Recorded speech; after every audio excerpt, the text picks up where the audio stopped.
Square Enix did something very, very smart when they made Project Octopath Traveler. And that's that they gave Nintendo Switch users the ability to play a demo well in advance, give their feedback so that Square could do things to make the game better. Now, I understand that in the world of PC gaming, this whole idea of early access is actually very commonplace. But usually you have to buy the game to get the early access, and I don't like the idea of buying a game ahead of time when it's not even finished yet. Like, that just rubs me the wrong way. So for Square Enix to say, hey, here's a demo of Octopath Traveler, why don't you tell us what you think about it, and we'll take your comments into consideration when we release the final product. I thought that was really cool. And when I played the demo for Octopath Traveler, I was really, really unhappy. My initial impression was that I've got a beautiful game with a cool combat mechanic hampered by ridiculous positioning of the save points and the inability to skip very, very lengthy dialogue. It was frustrating, to say the least. Well, we complained about that, and Square Enix listened, and they fixed all of those things, which is super, super awesome. So I got pretty excited when Square Enix said, hey, here's Bravely Default 2 coming to the Nintendo Switch, and we're going to do the same thing. We're going to release a demo.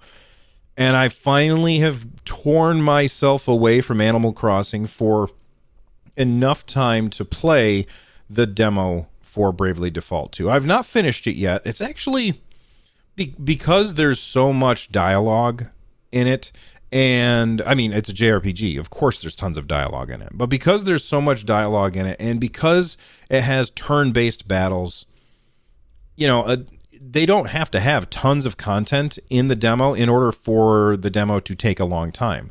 Especially when the combat, I mean, maybe I'm just real bad at it. I don't know. But especially when the combat is pretty hard. So I went through and I've played for, I'm going to say probably about an hour, maybe a little bit more than that. And in that time, I died a bunch. Realized that I should search the town for chests and get some equipment on and, you know, maybe equipped some abilities like the tutorial was telling me to, but I was only half paying attention because I was talking to my wife at the same time. And I have to say that we're looking at, with Bravely Default 2, it reminds me very much of Octopath Traveler in the fact that it is an incredibly beautiful game with, in this case, I love the voice acting. The voice acting in this is wonderful. The presentation for Bravely Default 2 all around is fantastic. The combat is wonderful. Of course, if you played Bravely Default 1, you already understand the combat mechanic, and it's awesome. All of the stats and the JRPG number crunching that happens is fantastic as well. Only this time I don't have any reservations. You know, with Octopath Traveler, I had serious reservations, but with Bravely Default 2, I'm feeling pretty sunny about this. This game is looking great. So let me talk about my experience with it so far. And if you haven't already downloaded the demo, then do yourself a favor and go download it. So, all right, let's start with presentation. I've already kind of hinted at these things. This game is beautiful. I absolutely love when you go into a city and they give you the ability to hit the R button and you can zoom way out and you could see the whole city and you could see all of the places that you can go. And then you can zoom back in as you run around and look at stuff. The whole world feels very, very interactive. And you know what it reminds me of in a completely bizarre way is if you've ever played Guild Wars 2.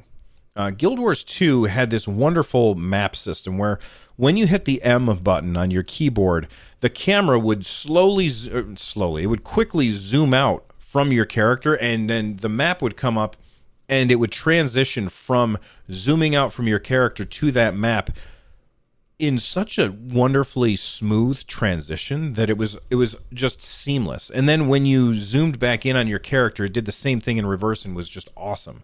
Now, this doesn't look exactly like that, but it kind of had that same feel to it.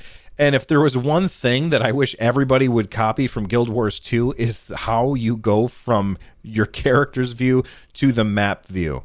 It's just awesome. And so I really, really like how this looks. The monsters and the characters, they all look really, really good. I love the way they look. They also look unique. Like the orcs that you fight in the game, I think they were orcs. I'm pretty sure that they were orcs. This is from memory. The orcs that you fight in the game early on, they look so rad, and they don't look like your standard orc that you would see in other games. They look, I don't know, more trollish, but at the same time, it's very cool. The voice acting, which I already said is awesome. Each of the 4 main characters is voiced incredibly well, at least in the small amount that I've played. They all have different accents, which for me helps incredibly because it helps me remember who's who. I'm like, oh, the guy who's kind of the guy who's kind of a lush. He's that guy who's Scottish-ish, maybe. I don't know if he's Scottish. He feels like he's got that Scottish accent. I'm not an expert on accents, so if you're listening or watching this and you're like, that guy's not Scottish, it's fine. I just got it wrong. All right. Feel free to educate me though. Tell me what his accent is. Whoa, it's a wee bit sweaty around these parts, eh? I could do with a little something to wet the old whistle. A little something from the tavern, you mean? Now there's a fine suggestion. You're a woman after my own heart. But everybody has these different accents. And I will say this, quite often in games, I personally have trouble telling the different character voices apart from each other, like just remembering it. And the decision that they've made to have each character have a different accent really helps. It really does. The music in the game is awesome. I love the menus as well. The menus, when you bring up the menus and look at all of the stats, like when you're going to buy a new piece of equipment and you're looking at all the stats, they all just look awesome. I'm looking at the game right now, and I'm in the main city, and it's absolutely gorgeous. And the things that are jumping out at me that I want to make sure that I hit on. Different NPCs have different logos above their heads, depending on whether or not you should talk to them, or you need to talk to them, or you can safely ignore them. So, for instance, if they've got a little white cloud bubble, you can probably safely ignore them. They may tell you some useful information, but for the most part, it's not going to be super important that you talk to them. If it is incredibly important that you talk to them, they'll have a specific main story quest icon above them. And then if there's somebody that has a side quest, they have a little blue bubble over their head, which you can talk to them as well. When you go out and fight your enemies, the combat, let's talk about the combat very quickly. You have the option of doing just a regular attack, using one of your class abilities. You can either use an attack or a defensive move called a default, or you can use another move called a brave. Now, the way that it works is if you default, you're going to be defending your character, and you will earn a brave point. You can then later spend brave points in order to attack multiple times in a turn if you wish.